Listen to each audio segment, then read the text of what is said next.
Hi, I am Furkan. I am industrial engineering student at Bilkent University. Today, I will present my Physics 101 lab project. My project topic is the conservation of the energy. The aim of the project is to prove the energy conservation as doing some transformations in energy types. Firstly, I will start with the equipments that need in the experiment. Firstly, an object will be needed in order to conduct the experiments, and the scale will be needed to measure the mass of the object.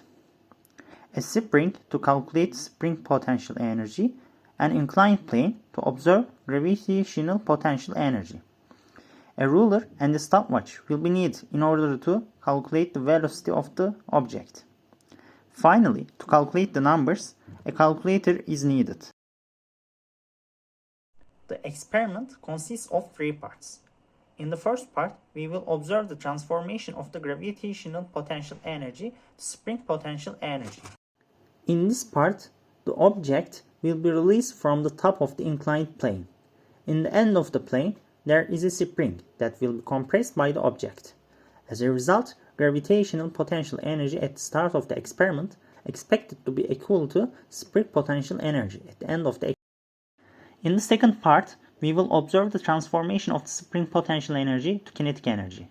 We will release the object from the spring in a straight line with no initial velocity. The object will gain a speed due to spring potential energy. According to the energy conservation law, the initial spring potential energy will be equal to kinetic energy. The third part is about the transformation of gravitational potential energy to kinetic energy.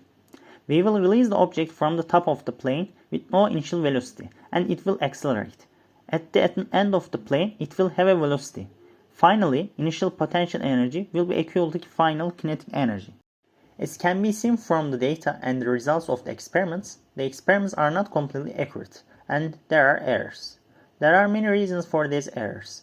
There are the friction force that is not taken into account, the acceleration of gravity not being known exactly, spring not being ideal, and man-made errors.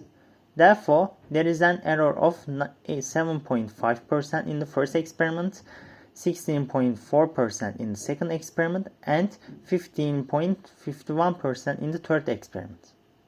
Thanks for listening.